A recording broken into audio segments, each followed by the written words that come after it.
6000 milliampere hour is crazy battery capacity. I remember getting power banks of that capacity. And Samsung has managed to put that in one phone, the Galaxy M21, and it starts at less than $200, 13,000 rupees to be exact. The M21 is a budget phone with a 2-day life on a single charge. Imagine not charging your phone even once through 2 days. Now the M21 is not the first phone with 6000 mAh. There was the M30s and the M31, but the M21 is just slightly more affordable, so that's great. Now because it's a budget smartphone, all you get is the phone, the 15-watt charger, and the Type-C cable.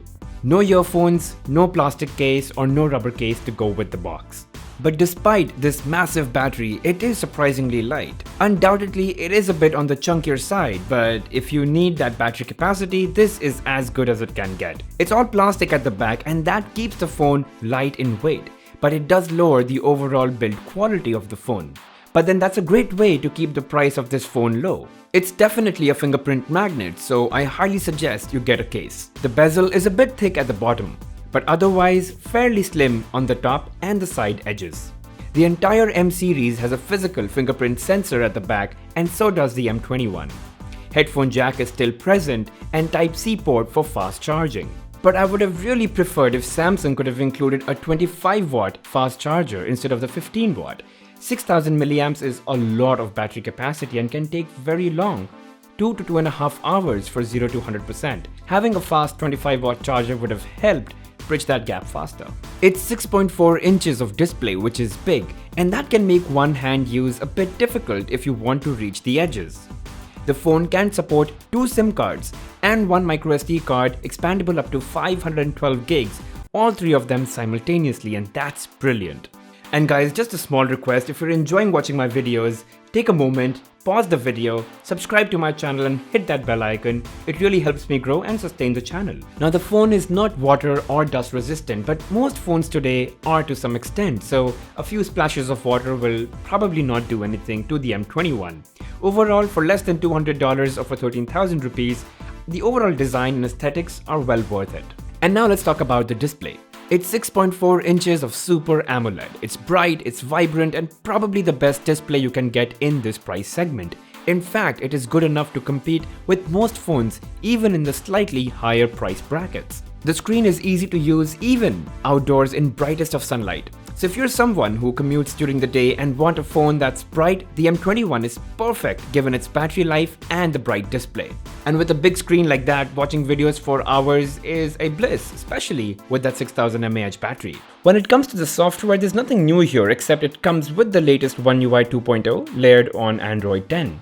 You get the dark mode, obviously, and you do get the Dolby Atmos, which is great, and I don't think we give enough credit to how good Dolby Atmos is. Now you don't get a couple of features that you do get in flagship phones like link to Windows, Bixby routines, there's no NFC, the inbuilt screen recorder is missing, there is no edge lighting or edge panel either, and there isn't any Samsung Pay.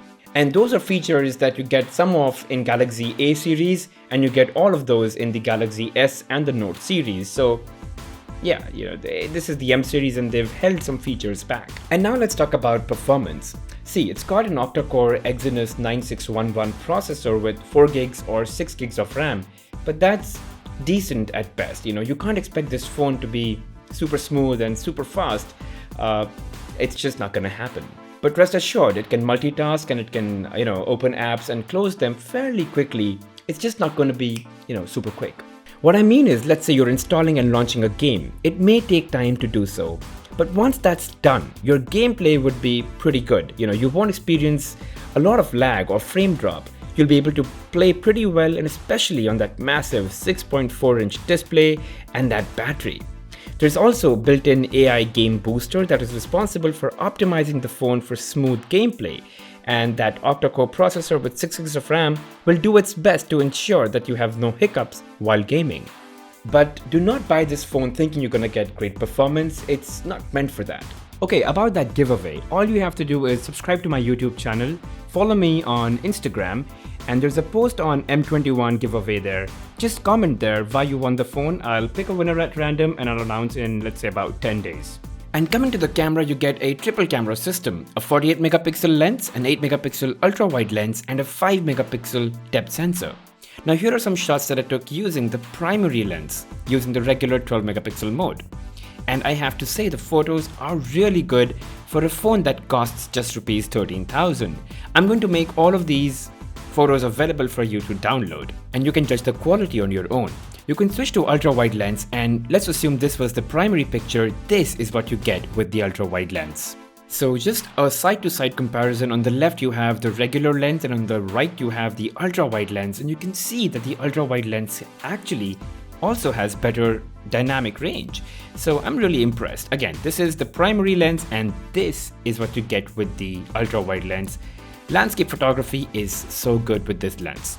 Now, I haven't talked about this, but you can switch to the 48 megapixel mode, and guys, the difference is not very significant. Anyway, moving on, you can also switch to the live focus mode, which essentially takes that beautiful bokeh portrait shots. So the background gets blurred and your subject is upfront and clear. And these photos are really good. I haven't seen any camera in this price range take such nice, beautiful portrait shots. And moving on to the video recording capabilities, it can shoot up to 4K videos, but obviously it's not going to be able to shoot at 60 frames per second given that it's just got an Exynos 9611 processor. And this is a sample video that I shot in the 1080p, which is the full HD recording mode. And except for the focusing issues, so it does not autofocus very quickly and you have to manually tap. I think the camera does a pretty good job of recording a high quality video. Colors look good. I haven't done any color correction on this. It's just in its most natural state. And as I said, the issues is to do with focusing. So I have to tap and it abruptly jumps to that focal length of that focal point. And then I again have to tap to move away. But otherwise, great video quality. And here's a slow motion video that I shot of my dog eating her food. This is shot in 720p because you don't get slow motion in 1080p, and I think it looks just about okay. You can also turn various beauty effects on or off. You can manipulate the smoothness, the jawline, the skin tone, and all that is there too. In the front, you get a 20 megapixel selfie camera, which can take decent photos, given that the lighting conditions are pretty good. So if it's too dark, don't expect great photos to come out. It's not a very good low light selfie camera. And lastly, let's talk about that battery, which is the best feature of the M21. If your usage is extremely high, you'll probably have to charge it the second day, somewhere around midday. But if you're like a decently medium user, you'll not have to charge it for 2 full working days, and you'll probably put it to charge at the end of the second day. That's great in today's day and age because mostly phones have 4000 mAh battery. This one's 6000, and that's like 50% more than the usual. So you can expect more than usual battery backup as well. Overall, if you're looking for a phone with decent performance, great display, and a phenomenal battery life, the M21 is a clear choice. It's also a great phone for those who tend to be outside for very long, and they have phone calls all day long, or they have a lot of video consumption. Just having no pressure of putting your phone on charge or the battery draining out completely is a great peace of mind to have. Now, there are phones from other manufacturers that may give you better performance than the M21, but what you have to look at is the overall package.